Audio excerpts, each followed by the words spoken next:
All right, so this chapter will be on the test.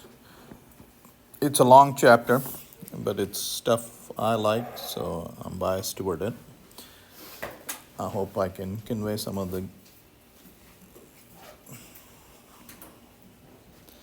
the joy to you. All right. Since I have quite a lot of slides, I'm just going to give you the punchline on the slides. Okay. So we're going to study gravitation. You guys can read all of that. Okay, so we'll start off with the slide. Okay. Now, if you want to study weak gravity, then you study the Newton's law of gravity. If you want to study fast-moving objects, you have to learn special relativity. Okay. If you want to combine the two and strong gravity, you have to study general relativity. Okay, so it depends on what it is that you want to do. Fast-moving objects and strong gravity. So if you want to go close to a black hole and come back, you have to be traveling very fast and in the right direction. You're near strong fields.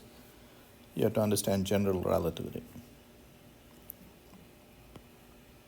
Now, if you want to marry quantum mechanics and fast motion and gravity, you need quantum gravity. Now, we don't have that theory yet, and that's the holy grail in physics. Yeah. So maybe one of you guys will come up with a theory. Okay. All right, so for instance, if you wanted to describe the birth of the universe, at least the first 10 to the minus 34th seconds after the Big Bang, then you would need a quantum gravity theory. You want to know what is going on inside a black hole, at the very center of the black hole, you'll need a theory like that. Right now, Einstein's theory is not good enough to describe what happens there. As far as Einstein says, okay, so our sun, the radius of our sun is about 700,000 kilometers, something like that. And you want to turn it into a black hole, you got to squeeze the matter within about 3 kilometers. Okay. That's a factor of about 200,000. Okay. So you have to decrease the size by about a factor of 200,000. In case you succeeded in doing that, when you get past this line, Einstein says everything will collapse to a point at the center. But we know that's not true. But nobody has the right answer. Okay? And we're waiting for you to come up with that theory. All right, so this is what we're going to talk about, Newton's theory of gravity. Okay? Okay, weak fields, this is good. If you want to talk about fast-moving objects, you need special theory of relativity. General relativity allows you to describe strong fields and fast-moving objects. Yeah. Then you want to marry that to quantum mechanics, you have a quantum theory of gravity. This is ultimately the correct theory. This is an approximation. And so this is an approximate, well, general relativity reduces to special relativity for zero gravitational field. And general relativity will reduce to this theory for slow-moving objects and weak fields. Okay. All right, so if you're Elon Musk and want to go to Mars, you don't need that. Okay, this is good enough for you. Okay, go ahead, Alexander. You have something that you want to say. Go ahead. No, I'm all right. Okay. All right, so here are two objects. This could be the Earth, the Moon. This could be the Sun, the Earth. This could be the Earth and the space station, International Space Station. Okay? Okay, now the deal is the following. This guy attracts him with a force. and this guy attracts him with an equal and opposite force. And the magnitude of this force, okay, the magnitude of this force is given by this formula. G, a universal gravitational constant. What do you mean by a universal gravitational constant?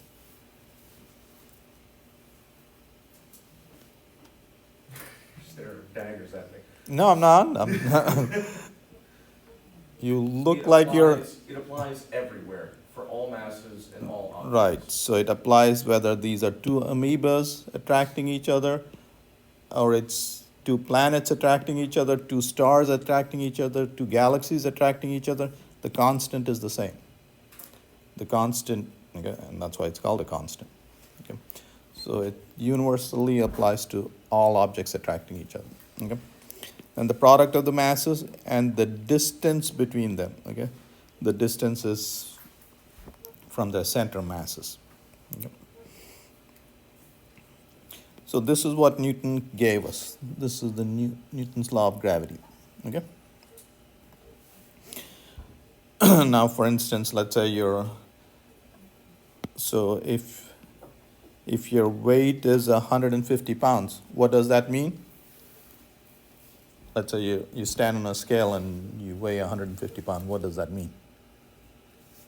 That's okay. So what that means is the Earth is attracting you with a force of 150 pounds. Okay? And of course, you are attracting Earth with a force of 150 pounds. Okay? And you would get that from this formula, for instance. You could put G, mass of the Earth, your mass, divided by, since you're standing on the surface of the Earth, the radius of the Earth square. If you put the radius of the Earth square, all that should give you 150 pounds. That's what that would mean. Okay?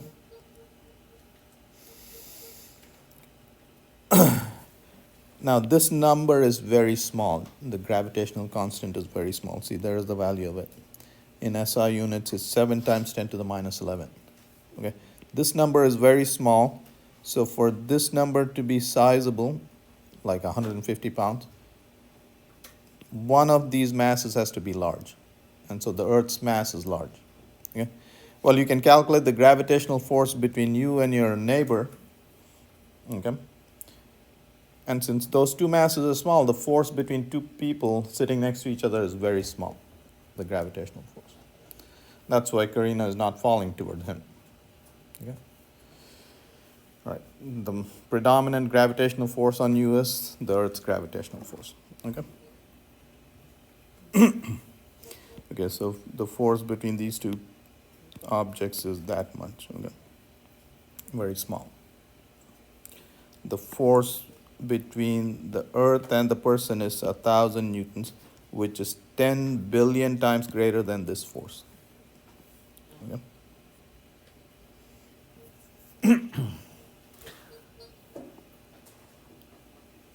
So what objects interact gravitationally?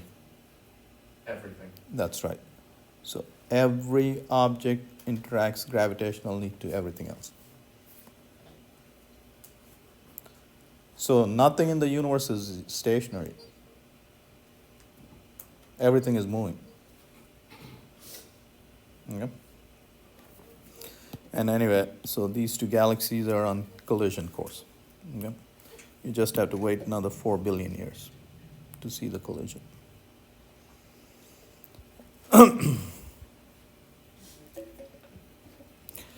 All right, this law of gravity, Mr. Newton gave it to us in 1687. Okay, so he gave us this law, but he didn't know the value of this gravitational constant. In fact, this is one of the least accurately determined physical constant, even today. Okay?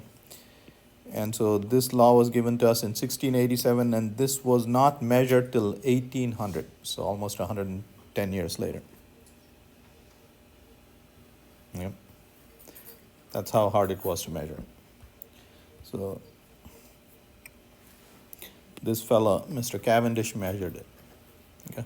And it's a very sweet experiment, and So in all my years in physics, the only place I saw it, this experiment, was in Valencia College. They have this setup. And anyway, so here's the idea. All right. So what you can do, so you have this rod, okay, and there are two little spears attached to it. Okay, now you can do the following. So this is called a torsion pendulum. You can twist it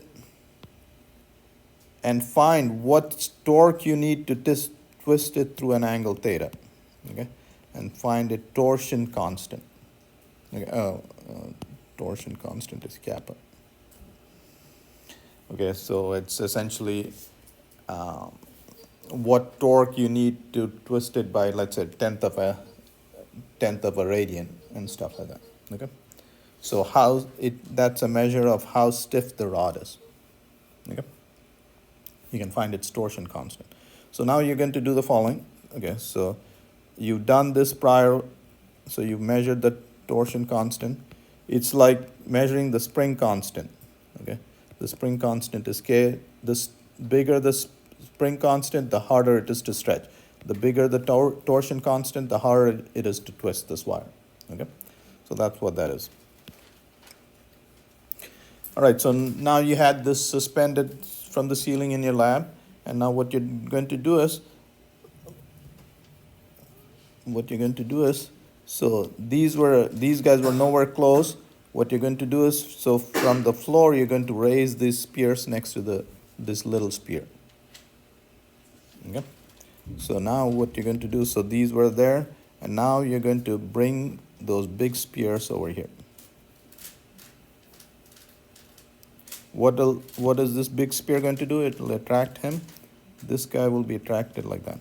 So this wire will twist.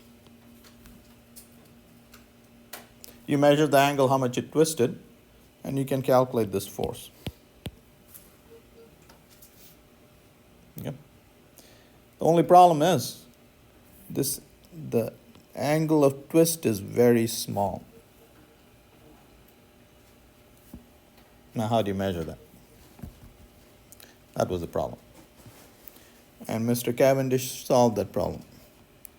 Very smart solution. So what he did was, he attached a mirror to this, and you shine a laser beam there.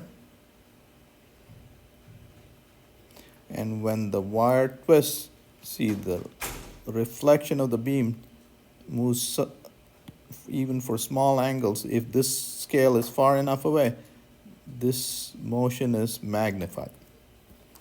So essentially this is a magnification. And that's how we measured that twist. The only problem is 200 years ago he didn't have a laser. He just, so you used a beam of light but not a laser. Okay? And so that's how he measured G. Okay, now here's the deal. So this experiment was called weighing the earth because here's why.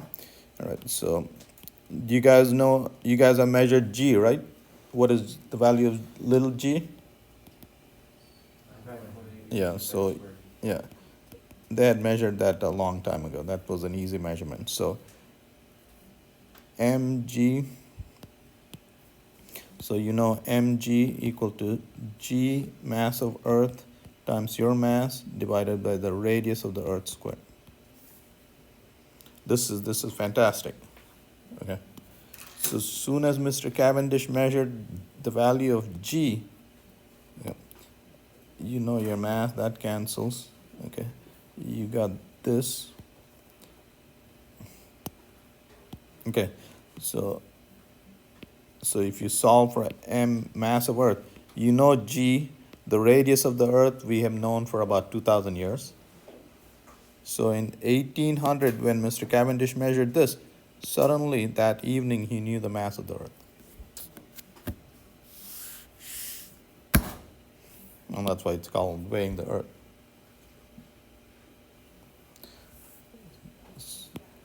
Okay, the instant this was measured, we knew the mass of the Earth, then, by extension, you could count. That same evening, we knew the mass of the sun, and so on. We'll come to that in a second. Okay. So until 1800, we had no idea about the mass of the planets. Okay. Now you know the mass. So that evening, you knew the mass of the Earth. You knew the radius of the Earth for 2,000 years. So you could calculate the density of the Earth. Okay. Mass of the Earth divided by 4 pi by 3 r cubed. And the density of the Earth, the average density of the Earth comes out to 5.5 grams per centimeter cube. You walk outside, pick up a fistful of dirt, the density of that is about 2.3 grams per centimeter cube. So that evening, he knew the mass, and suddenly he also knew that the Earth's density was not uniform. Okay. So that was a very crucial measurement. Yeah. So here's the density profile. What happened, Evelyn? Did Gabriel say something to you? No? No, my parents got into an accident. Oh. So Are they okay? yeah, they're fine. Okay. Just got little pieces again. All right. So here's a density profile. So there's the density on the surface. And then as you go deeper, the density changes. Okay?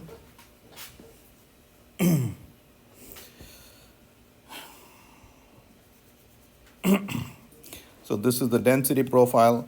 We know this today, but this density profile was not, we discovered this only in the last 40 years.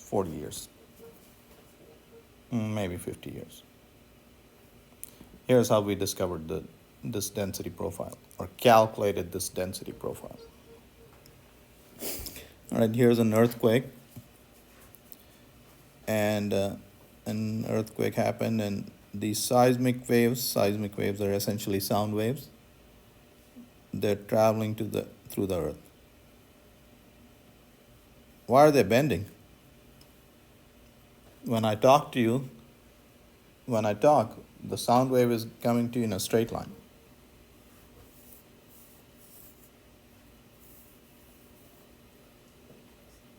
Why is this sound wave bending?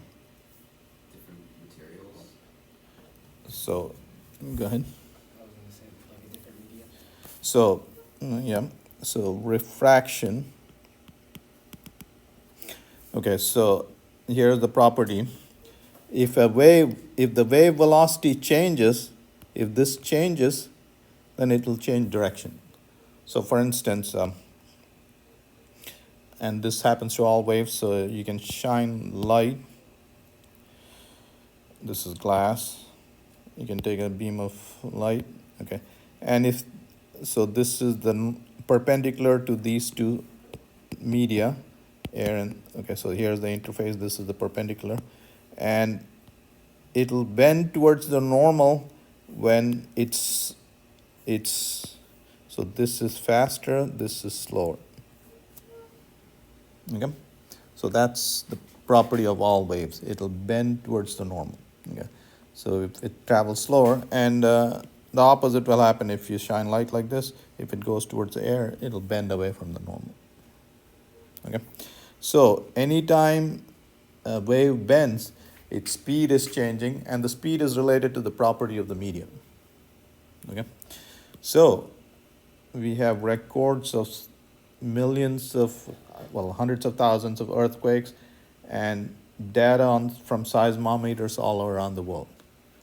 All that was fed into the computers, and so this structure was a reverse calculation. Okay, so you needed a lot of computing to be able to calculate this stuff. Okay? So for instance, if you took a physics course 100 years ago, you would not see this picture. Yeah.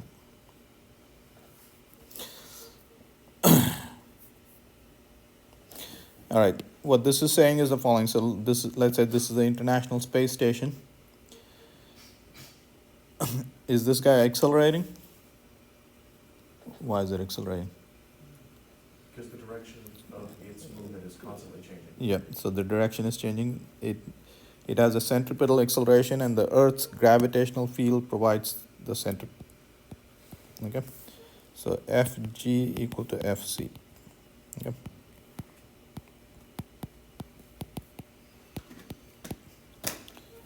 Yeah, so that's providing the centripetal acceleration. Now, what this thing is saying is, okay, so here's the International Space Station going around. Now, let's say magically you turn the Earth into a black hole, into a single point. Okay, essentially a black hole. What will happen to the satellite?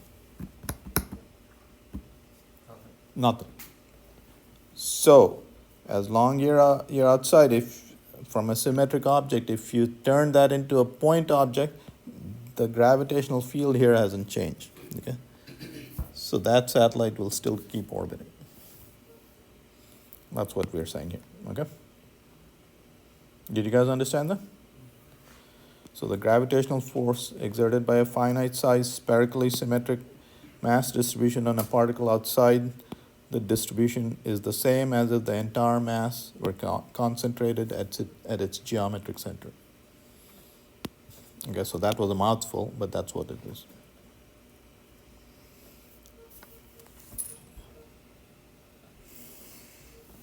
All right, the superposition principle states the following. So if you have multiple objects, so let's say, if you have multiple objects, this guy is attracting him like that, this guy is attracting him like that. The net force on him is the sum of these vector forces. Okay, so the superposition principle says to calculate the net force, you calculate the forces of individual pairs as if none of the others are there, and then add up all the forces. Okay. And this works for weak gravitational fields. It wouldn't work if you had a whole bunch of black holes that you were playing with close by. You know? But we won't go there. So for now, if you're doing any calculation in the solar system, this is good. Okay. What is this saying? The gravitational acceleration is dependent on the height of an object. That's right. Okay, so G that you measure in lab is 9.8 meters per second square. That's 9.8 meters per second square. Let's say you go up, climb up 10 kilometers, it's roughly still the same. But if you go higher, it'll get smaller. Well, how high do you need to go? Well, you need to start going distances comparable to the radius of the Earth. Okay. All right, so for instance, so the radius of the Earth is 4,000 miles. So if you were 4,000 miles up, then G would be 1/4 of 9.8 meters per second square. But you have to go 4,000 miles up for that. Okay, and that's what this thing is showing you. So mg at this location is gmm by r square, and you write r in terms of the radius of the Earth plus the height above the surface of the Earth, and then you can pull out that. Okay, so for small heights, this is 9.8 meters per second square. Okay, and so as you go higher and higher, this number becomes bigger than 1, and this value decreases from 9.8. Okay. All right, so again, about 6,000 kilometers, the radius of the Earth is 4,000 miles, 6,400 kilometers. Okay, at that height, it's 2.5 meters per second square.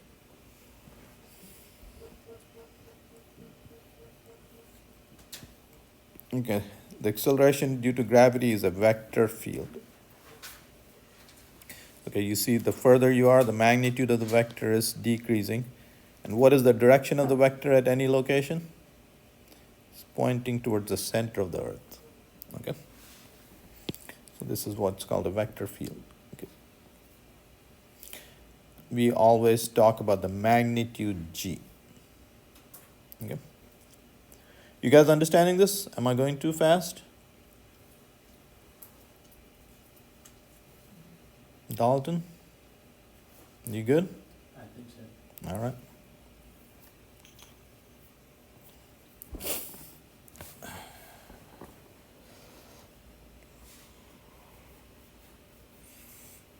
So I'll tell you a quick way to lose weight. Okay? So we'll talk about apparent weight. All right, so let's say here's the Earth, and it's not spinning right now. Okay. So what's the Earth doing to you? It's attracting you. Why aren't you falling through the ground? Because the ground is pushing you up. Okay? So this is the normal force, and this is your apparent weight. That's what you feel. All right, now let's do the following. Now let's give it a spin. All right, you're still standing on the Earth, so you're going in a circle. So what you need is this much centripetal force to make you go in a circle. How much centripetal force do you need? mv squared by r. Now where is that centripetal force coming from? Well, Earth is still pulling you down. Earth never quits. Okay, so since you need the centripetal force, now this normal force has decreased. When the Earth was not spinning, this normal force was equal to that. Now because it's spinning, this has decreased. So your apparent weight has decreased.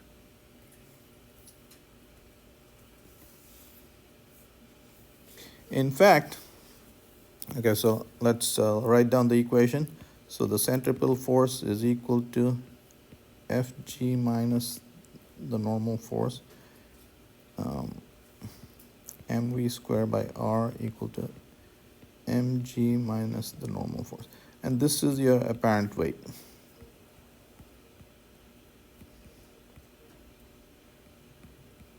Now, here's something beautiful.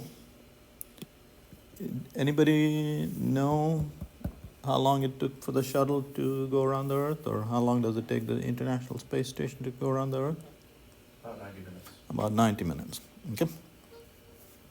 So 90 minutes is 1.5 hours, and that's about 18,000 miles an hour. Okay. So the circumference of the Earth is about 24,000 miles and stuff like that. Okay, look at this. So the faster you go, the smaller this has to be, because this is not changing. You put 18,000 miles an hour, this becomes 0. So if the Earth were spinning once in 90 minutes rather than once in 24 hours, you standing on the Earth would be weightless. This is at the equator. All right, so what we have learned is soon as the Earth starts spinning, as soon as you have velocity, your apparent weight decreases. Okay.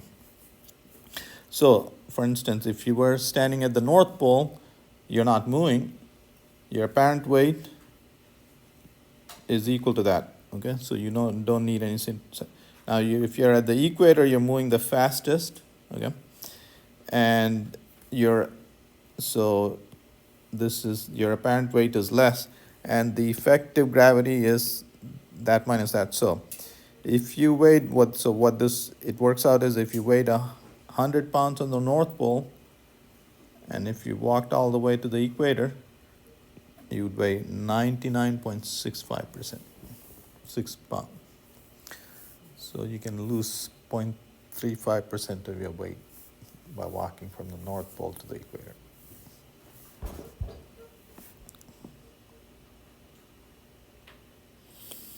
And if you made the Earth spin once in 90 minutes, at the equator you would weigh nothing.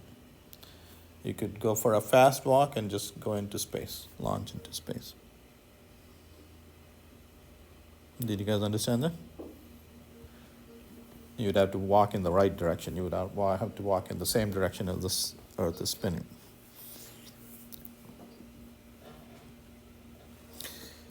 All right, this is very interesting. How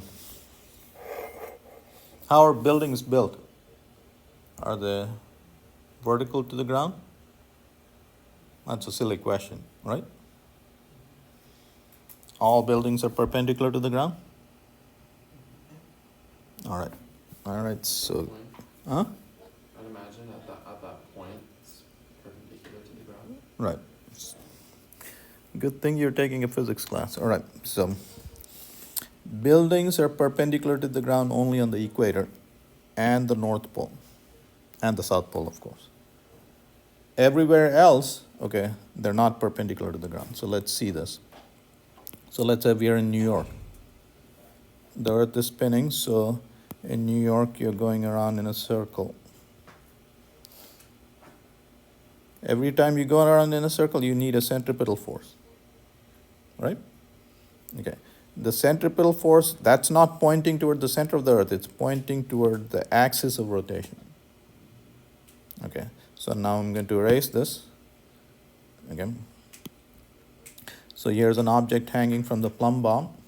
That thing is, this is in New York, that's going in a circle. You need a centripetal force in this direction. Well, here's the Earth's gravity acting on it toward the center. And there are only two forces acting on it. The Earth's gravitational force and this tension pulling it back. And those two combined have to give that centripetal force. All right, so I'm going to draw, now this is not to scale, so this is the gravitational force, and this is the tension. This vector plus this vector is equal to that vector. So you see this guy is not in that direction, not radially outwards. So this plumb bob is hanging like so.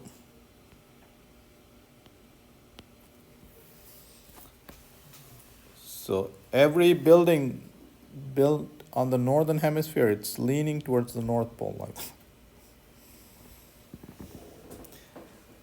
There's the North Pole. Every building built in the southern hemisphere is leaning towards the South Pole. So every building is a leaning tower of Pisa. Did you guys understand that? All right, this is, okay. For non-zero latitudes, all buildings are built along this deviated direction. For the tallest building, this represents a deviation of a few feet at the top. So the Burj Khalifa is leaning a few feet towards the northern pole. So is the Empire State Building. By tension, do you mean the normal force, or what other force is acting as the tension All on right. the building? No. So when you build your building, what do? You hang a plumb bob from a tree or something, and then line up your walls against that. Mm-hmm. And what we are saying is the plumb bobs are aligned like that. Gotcha. Okay. Right. Yeah. When I first learned that, that was my reaction.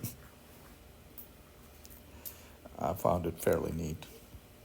And this is significant.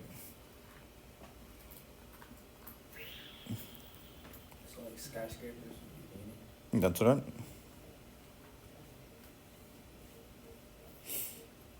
Okay.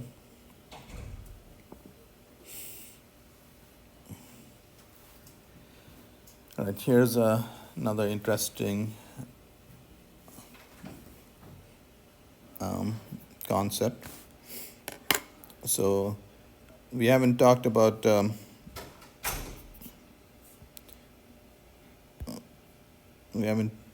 simple harmonic motion, so let me show you a simple harmonic motion.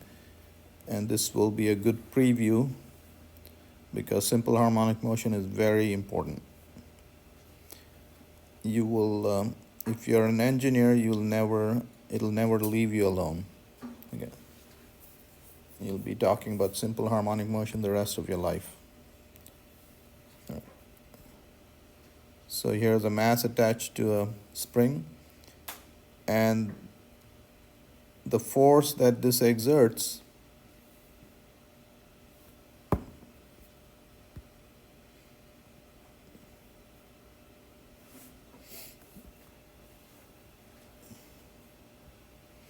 so see, that's the force.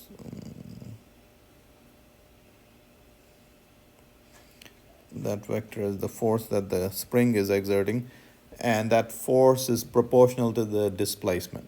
Okay.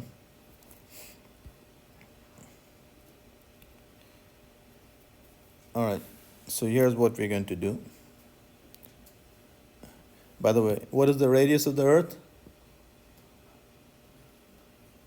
7 kilometers. No. So radius of the Earth is 6 6,400 kilometers. kilometers, about 4,000 miles.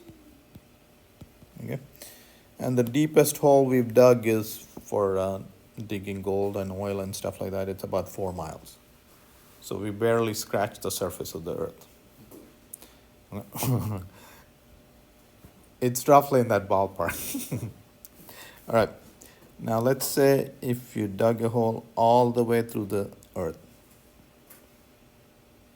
Now this is of course impossible, we'll never do that. But anyway, if you did that, and if you, here's an important theorem, by the way. Okay, so if you are here, only the stuff underneath you attracts you. This is for a uniform distribution. The stuff outside of you, the gravitational force of that stuff is 0. So for instance, if this was a basketball and you went inside a basketball, the gravitational force of the basketball on you is 0. Did you guys understand that? So if you are inside a shell, the gravitational force of the shell is 0 on you. Okay? So if you were at the center of the Earth, the gravitational force of the Earth on you is 0. Okay? All right. All right, so if you dug a tunnel through there, as you're falling there, there's less and less stuff underneath your feet and less stuff to attract you. At the center, the force on you is 0. Okay?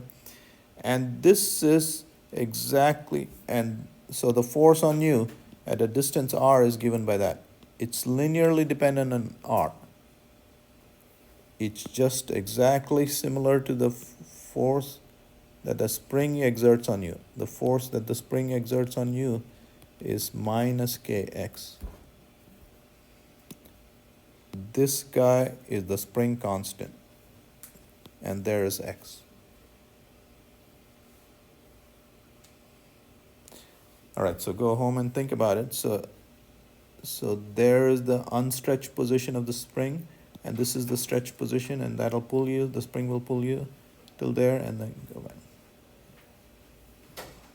So if you dug a hole like this, and you stepped into this tunnel, you'd fall, you'd speed up till you get there, and then you start slowing down. And you would stop at the top there. And if you didn't step out, you just keep oscillating. Now here's the fun part. All right. You guys remember the speed of the International Space Station? 18,000 miles per hour.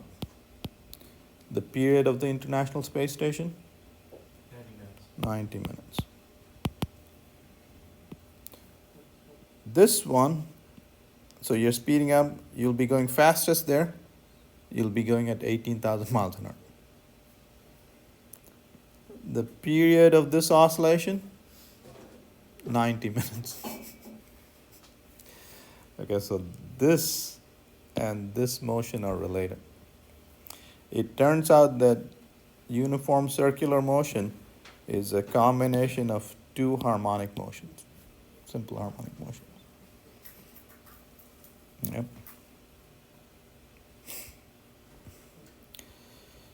All right. So there's the period through that tunnel. And it turns out that you don't have to dig a tunnel straight through the earth. So if you can dig a tunnel like that, that period would also be 84 minutes. Okay.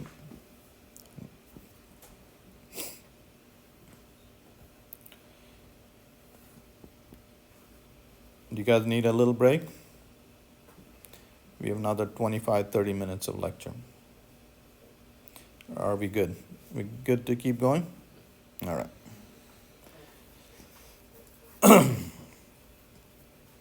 Do you guys remember the gravitational potential energy formula? And what is it? It's a negative difference in potential energy. Right. Work. Yeah, very good. So the gravitational potential energy, if y is your height, the potential energy was given by mgy. Okay. Now, this formula is good as long as g is constant. So this formula is good if you don't jump higher than, let's say, 10 miles or so. All right? Now, if g starts changing, this formula is not good. So let's say you get on one of Elon's rockets and go up 4,000 miles, then this guy is not good. So here's the more accurate formula for the gravitational potential energy. Okay? Minus gmm divided by r, where r is the distance from the center of the object. So if you're this far away, the gravitational potential energy of these two objects is given by this formula. When this object is at infinity, the gravitational potential energy would be 0. Okay?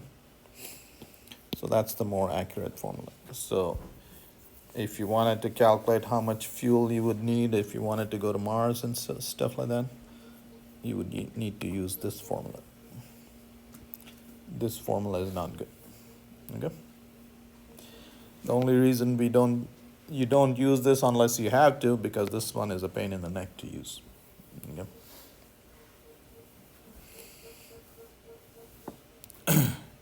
So if you wanted to calculate the potential energy of the solar system, you'd calculate the potential energy of this pair plus this pair plus this pair.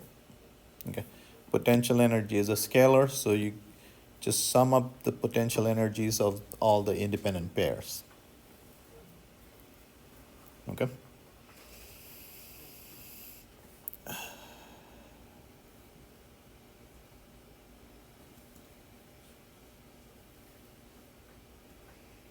I hope you guys are understanding this. I'm seeing some dazed faces, or maybe just tired faces. Karina is about to fall asleep. All right. What does escape velocity mean? Speed. Hmm? The velocity at which you can break through the Earth's atmosphere. Hmm. The velocity beyond which you escape the gravitational influence of a body. Right. So what Mr. Alexander said in very sophisticated terms is the following. So let's say I toss this keychain, it came back. I throw it faster, it still came back. So the question is, can I throw it at a speed such that it will never come back? It'll go to infinity. And that's the escape velocity from a body. So if you wanted to throw an object from the surface of the Earth, if you threw it at 11 kilometers a second, ignoring air resistance, it would escape. So every object has an escape velocity. So from the surface of the Earth, you have to throw an object at 11 kilometers a second. But if you throw it from a higher height, then you would have to throw it with a smaller speed. Okay? What is the speed of the International Space Station? So 8 kilometers per second. So from this height, the International Space Station travels at about 350 kilometers or something like that, 250 miles. The escape velocity from this height is greater than that because this is not escaping. So all right. So if you're bound, then your velocity is less than the escape velocity. Okay, but you guys understand escape velocity from here is smaller than escape velocity from here. Now, if the escape velocity is 11 kilometers a second, it doesn't matter what direction you shoot the object, it'll escape. Okay, you don't have to throw it straight up. Of course, the only time you won't escape is if you shoot it straight at the earth, then it won't escape. All right, so this gives you the escape velocity from this object from this distance from the center. Okay? So this is the independent of the direction of velocity. Okay. So here are escape velocities from various objects. Okay. So you can put any object, and if you're calculating the escape velocity from the surface of the object, you put the radius of the object. So from the surface of the earth, it's 11 kilometers a second. From the surface of the sun, it's 600 kilometers a second. Okay, so the solar wind that's coming, those are protons and electrons that have escaped the sun's gravity that come here, and then you get auroras. All right, let's look at this formula. So here's an object. That's the radius of the object, and that's the escape velocity from the surface. Now what we'll do is the following. We'll keep the same object, but squeeze it. Take the object and squeeze it. So you're reducing the radius of the object. What's happening to the escape velocity? I'm sorry? It's increasing. Yeah, you decrease this thing is getting bigger. Is there an upper limit on velocities? Speed of light. Speed of light. So you take an object and squeeze it such that you reach the speed of light. You've turned the object into a black hole. That's a black hole. So you take the sun and squeeze it from a 700 million kilometers to 3 kilometers. The escape velocity will have reached the speed of light. And you'll turn the sun into a black hole.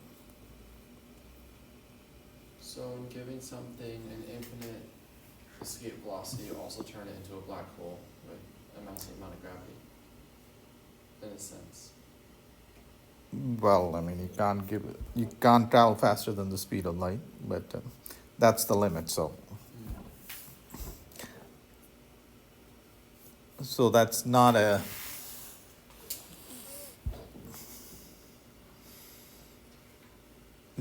valid question within the purview of laws of physics. You can imagine such things, but okay.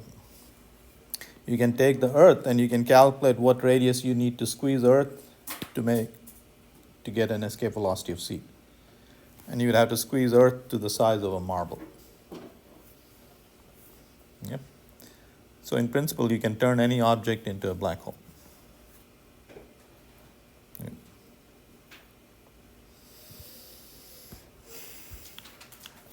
Okay. You guys go ahead and read that.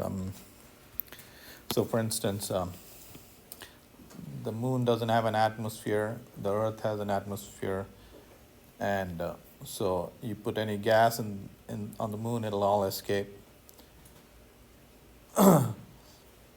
In the earth's atmosphere, we don't have helium and hydrogen and stuff like that. So you go to Publix, buy a helium balloon, let off the helium, all that helium would escape to space. Okay, so you can calculate based on the temperature of the object, you can calculate what molecules will not escape and so on. Okay. The lighter molecules will escape. Yep.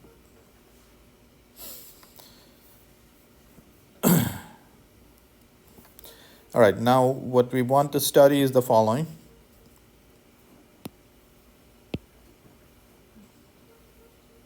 Oops, I should have erased it. Okay. Anyways, so here's an object. So this could be the sun. We want to study what kind of orbits are possible around this object. This is called a bound orbit because, see, this object is bound. It's not going anywhere. So the space is good vacuum, so there's no friction on it. And how long has the Earth been going around the sun? 5 billion years. 4.5 billion years if you want to be technical. 4.55 billion years. Anyway, and it'll keep going around it forever. Another 5 billion years when the sun becomes a red giant and swallows it up. But anyway, so this is a bound orbit, and the total energy of this Earth object is less than 0. If you go to infinity and drop a tennis ball, the energy is 0, and this would be a parabola. Okay. If you go to infinity and throw a tennis ball, this energy is greater than 0, and that would be a hyperbolic orbit.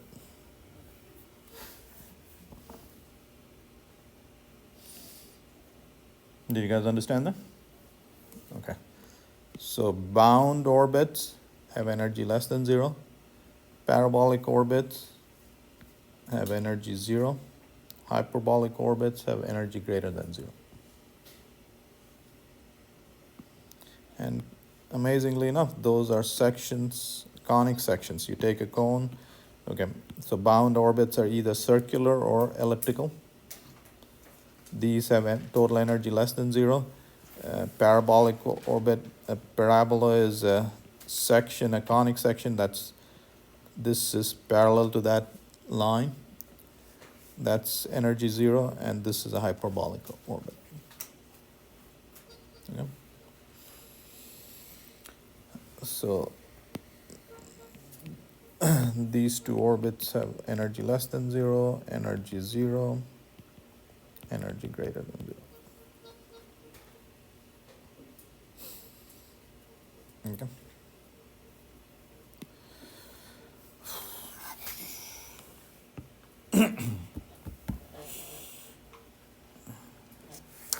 So Mr. Kepler figured out 3 rules that the planets seem to obey going around orbiting the sun. Okay? And now we know that this would be true for any object orbiting another heavier object. Okay? So this guy his mass has to be negligible compared to that. So for instance, the mass of the sun is about 1,000,000 times greater than the mass of the Earth. Slightly less, okay? But anyway. Okay, so bound orbits we just learned that they are either circular or elliptical. Now, the probability of an elliptical orbit is much higher than a circular orbit. I mean, this would be a random motion. I mean, when it formed, it would be a random thing. So, and it's more likely to have an elliptical orbit. So, Mr. Kepler found that all planets go in elliptical orbits. The second law states the following. The second law states that, okay, so let's say the planet went from here to there in 1 month. So this is the area it swept out. What Mr. Kepler realized is every month it will sweep out the same area. Okay, so the radius vector drawn from the sun to the planet sweeps out equal areas in equal time intervals. And the third law says that the square of the orbital period is proportional to the cube of the semi-major axis. So essentially, if you treat them as circular orbit, this is constant.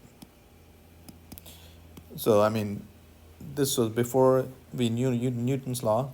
And this is pretty amazing. So what Mr. Kepler found is, for all the 9 planets, you take the period square divided by the radius cube, their orbital radius cube. For all the planets, it's the same number.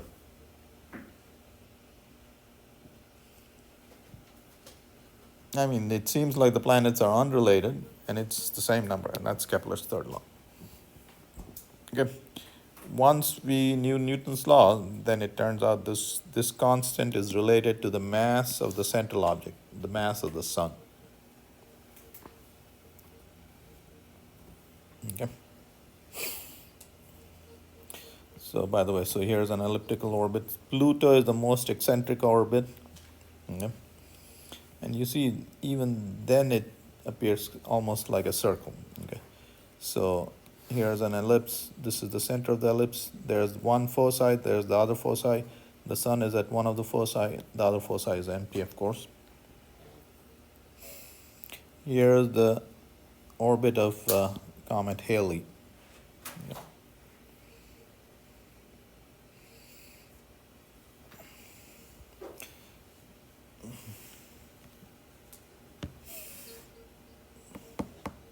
All right, so if you believe Newton, I mean, if Newton's laws were correct, absolutely correct,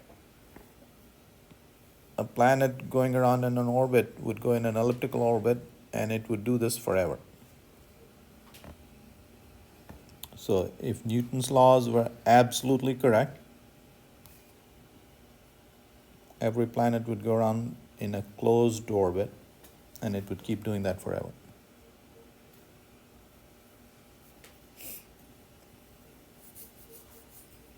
This is an amazing experiment. Here's what we found for Mercury's orbit. It precesses.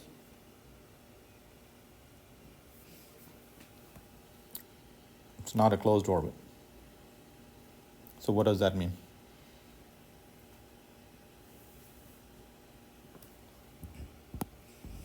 So if Newton's law is correct, then this is true.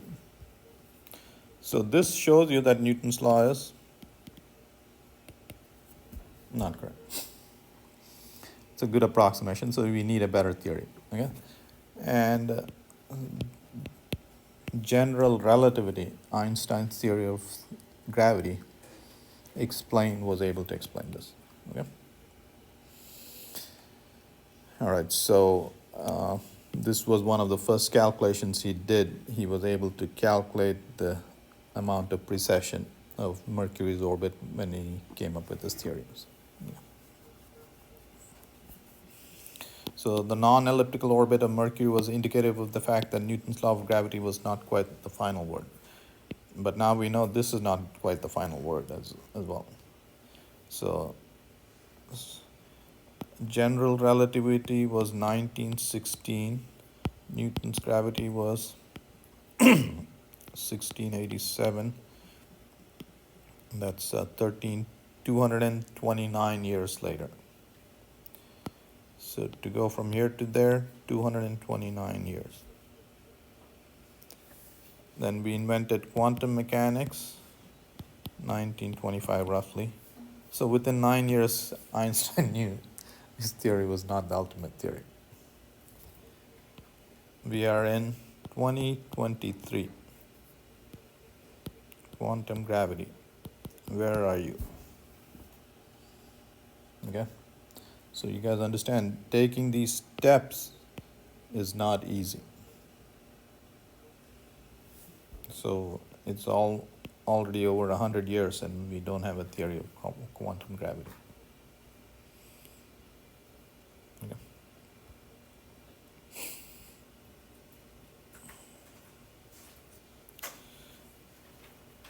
Okay, Kepler's second law says that the rate at which the area is swept out by the radius vector is a constant, and it turns out that Kepler didn't know this, and that is the rate at which the area is swept out is angular momentum, and so the angular momentum is constant. Okay? And that's true for a force that is radial. Okay. So this law would be true for any force that was radial. It doesn't matter what power R was. As long as the force is radial, you'd have angular momentum constant. Okay, so here is So this is equal areas swept out in equal time intervals. Here's Kepler's third law. So if you have a planet going around the sun, the period squared divided by the radius cubed is the same for all the planets, and it depends on the central mass.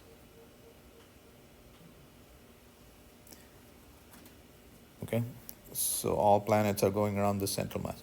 Now here's a neat thing about this thing. You don't have to apply it to the sun and the planets. You could apply it to this could be the Earth, and these could be satellites. So what I'm saying is, there's about maybe about 20,000 satellites now. So for every satellite, you can take the period of the satellite square divided by the radius, which is orbital radius cubed, and that's related to the mass of the sun, mass of the Earth. So going back to the International Space Station, okay, how high does the International Space Station fly? You can Google it. So here the Earth.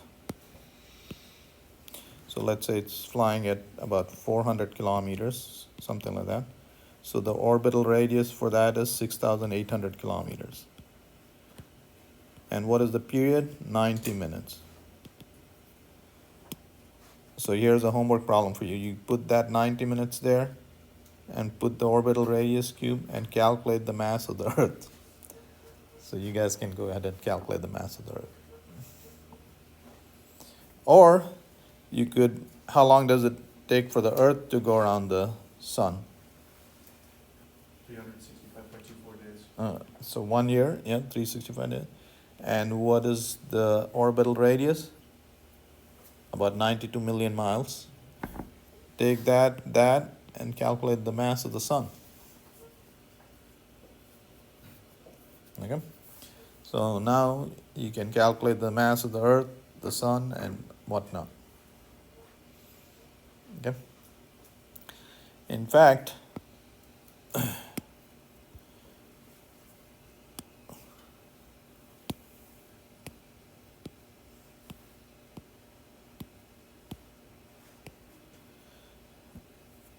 so most galaxies have massive black holes at their center. And how do they know the mass of the black hole? What they do is they look at stars that go around it. Okay, you can measure this radius. T square by r cube will give you the mass of this black hole at the center. Okay, so they use Kepler's third law. So if you want to figure out the mass of any astronomical object, you have to have something going around it. Okay. You measure its period, you measure its orbital radius, and get the mass of that object. Okay. So Kepler's third law is used all over the place. Okay.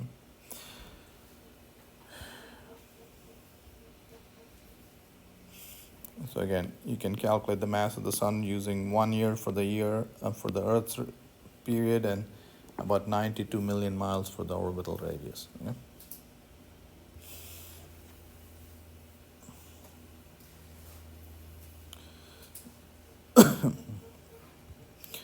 Just be patient a little more, okay?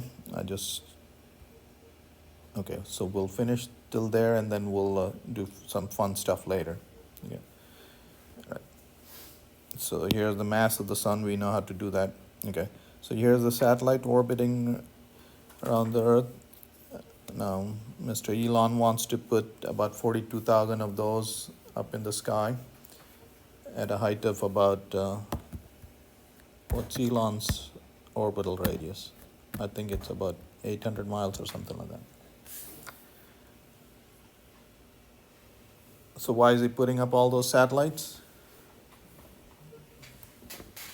Starlink, right? Yeah, Starlink, internet.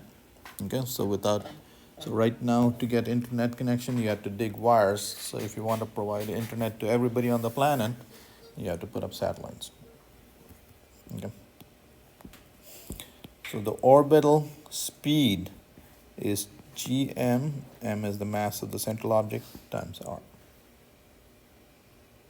Okay, to the power half. So you see, as you go further and further out, your orbital speed decreases.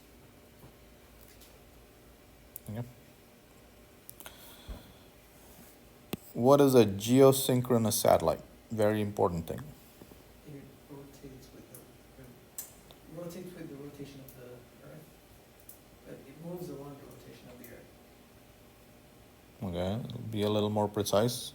Every satellite can rotate along the rotation of the Earth. So there, there, there. I'm sorry? So here's the equator.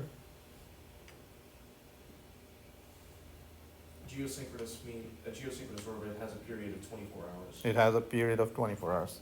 Let's be a little more precise. 24 hours, 24 hours, 24 hours. Does it like hover over the same point so while it's rotating? There it you go. stays on So- the same spot? It takes 24 hours. It's spinning in the same direction of the Earth, and it has to be right above the equator. So for the same orbital radius, you can go 24 hours like that, but you won't stay around on the same point. You can go in the opposite direction, you won't be around on the same point. So you're above the equator, you're 36,000 kilometers above the surface of the Earth, and you're going in the same direction. And then you can hover at the same point. Why is this important? To provide to have a static point that you're giving service from. Yes, so now you can have a TV station, bounce off signal, and you know where your satellite is, where your reflecting mirror is. Okay? And send the signal to that guy and charge him an arm and a leg. Okay? So that is a very important parking slot.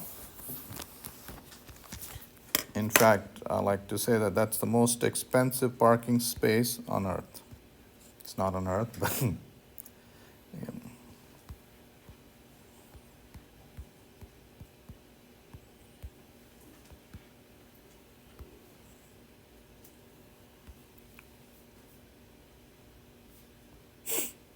See, there you go. So you guys see? Those are the slots, and they're allocated to various countries.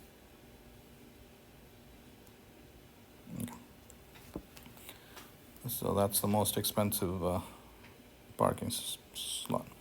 Okay, so for a geostationary orbit, so if the Earth is spinning like that, you have to be going in the same direction. Okay, and so this is 6,400 miles. That's the radius, and it turns out this orbit's height is about 36,000 kilometers. Okay, so 42,000 kilometers from the center of the Earth. Okay. All right. And your orbital velocity is 3 kilometers a second. Okay. For a satellite, there's the total energy. This is the kinetic energy, and that's a gravitational potential energy. Okay. What is this total energy for the satellite? Is it greater than 0 or less than 0? Less than 0. It's soon as if you're bound, then it's less than 0. If it's greater than 0, then you'd be unbound. Okay. So now here's an elliptical orbit. Okay, so this is an elliptical orbit. Why would you be interested in an elliptical orbit?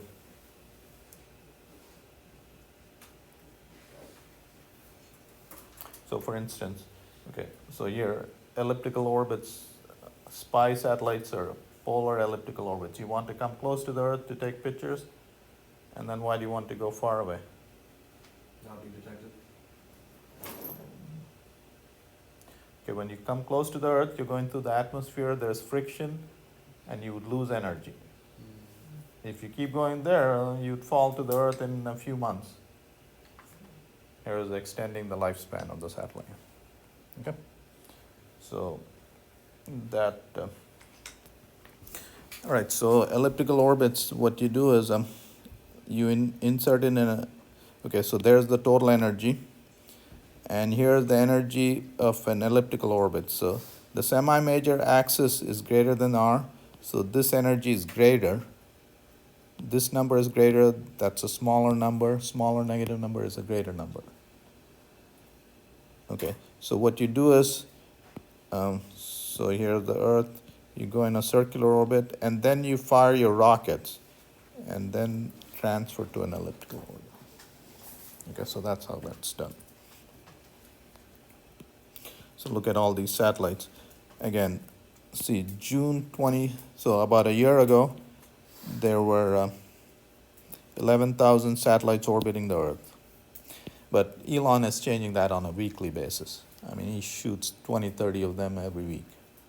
Okay, so this, you can never keep up with this. So those are the geostationary orbit.